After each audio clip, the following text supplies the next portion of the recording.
Hello and welcome to Vlogmas Day 10.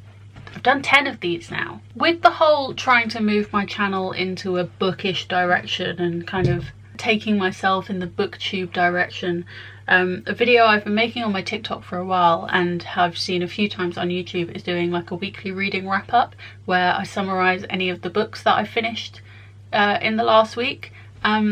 I don't read at a million miles an hour, and obviously reading isn't my full-time job like some of the booktubers on the internet. Some weeks I don't read anything. This week I've managed to finish 3 books. This week is definitely an anomaly. Here's my first weekly reading wrap-up. The tradition is to hold the books up this way so you don't know what they are, and then at the end of the video I'll do that. Sneak preview, sneak preview. The first book I finished this week I actually read in one sitting. I read it in an hour because it's the Heartstopper Volume 5 by Alice Oseman. It's the newest Heartstopper instalment. It only came out on Thursday and I read the whole thing in one sitting. It's a graphic novel, so that's why I read it so quickly, because it's essentially a picture book. But it's one of the cutest picture books I've ever read. I rated it 5 stars. I love Nick and Charlie's story. I love how authentic their teenage experiences feel. I love how awkward and fumbly they are, but also their communication is so good. I don't want to talk about any plot points in too much detail because obviously this is volume 5, so they would be quite spoilery if you hadn't read the series. But essentially Nick and Charlie are 2 teenage boys trying to make their way through school, figuring out their sexualities, figuring out how to be human in the way that every teenager is, and doing it while falling in love with each other. And it's just the sweetest. These characters are the sweetest I've ever read. I want to protect Nick Nelson with my entire heart, and I'm so glad I made the time to read this on release day because it just warmed me from the inside out. It was perfect, absolutely perfect. I'm so excited and also so nervous about the next instalment. There's no release date. Oh, there might be a release date for volume 6, but I can't remember what it is. It might just be that volume 6 has been announced, but volume 6 is going to be the last instalment of this series, and I'm nervous about it. Nervous in a good way, nervous in an excited way. But the first book I finished this week was Heartstopper Volume 5. And then the second book I finished this week was an audiobook, and that was Wings of Ebony by JL. I had quite a lot of driving to do this week, and that's when I listened to most of my audiobooks. But this is the first audiobook I've ever listened to at 1.5 speed. Normally I'm a 1x girly. I have quite slow processing power in my brain, but I thought I'd try this a little bit faster and it just sounded normal to me. So maybe I need to experiment with listening to audiobooks faster than I usually would. But yeah, I had quite a few long drives this week. I came back from Bournemouth on Tuesday, so that was a 2.5 hour drive, and then on Wednesday I went over to a different town local to me to get my hair done. I had a hair appointment, and then I had a ballet class that night, and that's about a 50-minute drive to get there and back. So yeah, lots of driving, so lots of audiobook time. I was going to finish the last half hour on Thursday night, but that was the day I read Heartstopper. I felt like finishing 2 books in one day was too much like overachieving, so I saved it for the following day. I'm going to rate it 2 stars, and although this is also a YA book and I thoroughly enjoyed it, I think Wings of Ebony is the kind of YA that I don't enjoy, where the characters just feel so much like stubborn teenagers. I think the thing with Nick and Charlie is that they're quite open-minded and they kind of let themselves fall into the nuances of being teenagers without being too stubborn about it. But the protagonist in Wings of Ebony, Rue, she was so stubborn and so set in her ways, and it just really irritated me. I found her really irritating as a main character.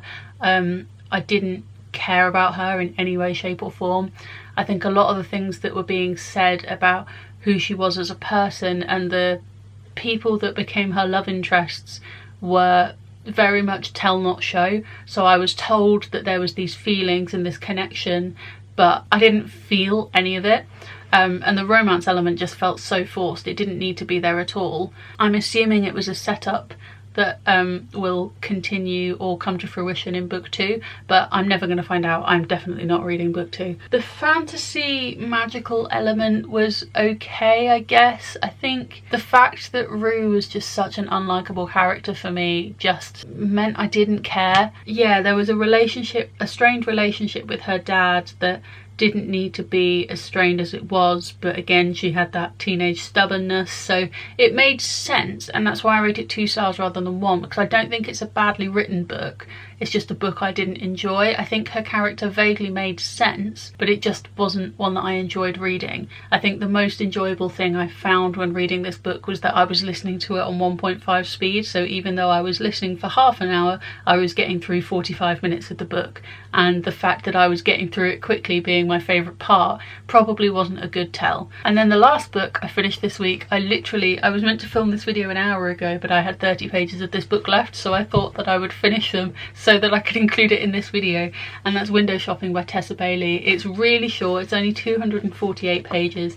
I tabbed for the first time in my life. I've been thinking about tabbing for a while, and I wasn't sure whether it was something I wanted to do, because I see a lot of people writing in their books, and when it's the first time I've read a book and I don't know whether I'm going to like it or whether I'm going to keep it, it's not generally something I want to write in, because if I want to donate it or sell it, I don't want to be giving away a book that I've written in. But I think tabs are a good way to combat that, because I can put the tabs in where I want to quote something, but then if I do get rid of the book at any point, I can just take the tabs out.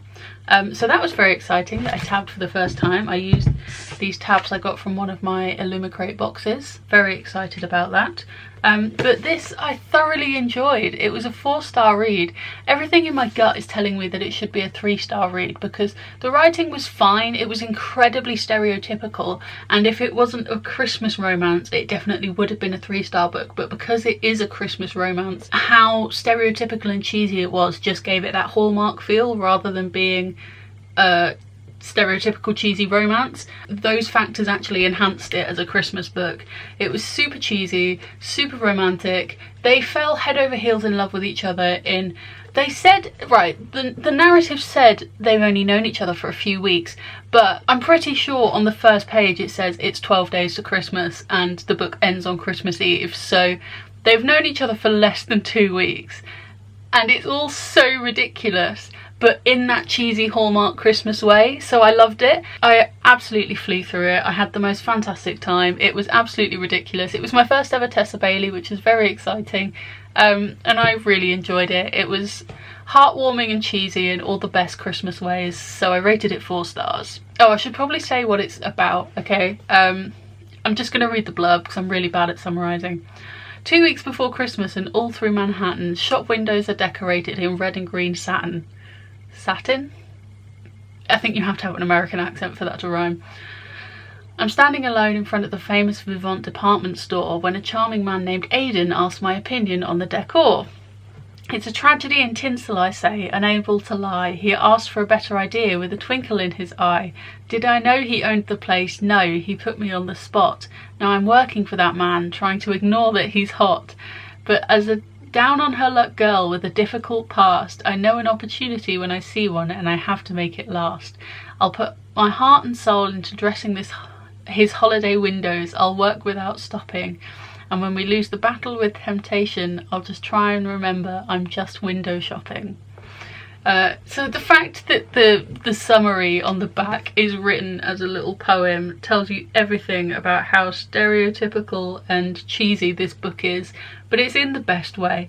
One thing I did really like that I want to mention actually is that Stella, the main female character, does have a dark past. I don't think it's a spoiler to say because it's revealed in like the first chapter that she's just come out of 4 years in prison. So she's got a difficult journey ahead of her. She went into prison at 21, came out at 25, felt like her whole life was on pause, but also that she never really got to start her life. She never really had a job when she was a kid. She's got to be a functioning 25-year-old woman without any of the experience of being a 21 to 25-year-old woman. So it's a really challenging life she's got ahead of her, and it could have been really easy for this whole book to be based on secrets, for Aidan to have been the open book and told her everything, but her to have kept everything under wraps and not told him things and kept things secret. But the one thing that I really like is when characters actually communicate with each other. Stella has a difficult friendship with someone from her past, and that comes back later in the book, and she doesn't hide it from Aidan, but also she doesn't make it his problem. I think if I say anything more it'll get spoilery, but the communication was really, really good, and it bucked all the stereotypical trends of keeping secrets and lies and all that kind of thing, which is one of my least favourite things in romance books. So if you want a really easy cheesy Christmas read, this is the one. It's so short, and it's in the 3 for £6 at the works, so it's either £2.50 on its own, or you can get another 2 books for £6, so winning all round. My battery light is flashing at me, so I think that's a sign that I need to wrap up this video. Yeah, that's everything I read this week. I have every expectation that I will not read this much next week. There's every chance that next week's video will be I finished 1 book, or maybe even I finished no books, and maybe I'll just do a little update on where I am in the books I am reading. So thank you so much for watching. If you enjoyed this new kind of video, please do let me know, because I'm really enjoying leaning into the bookish things I love, and I clearly like talking about books if I've been talking for this long about the 3 that I finished this week. Thank you so much for watching. I hope you're having a great day, and I'll see you tomorrow for another Vlogmas video. Bye!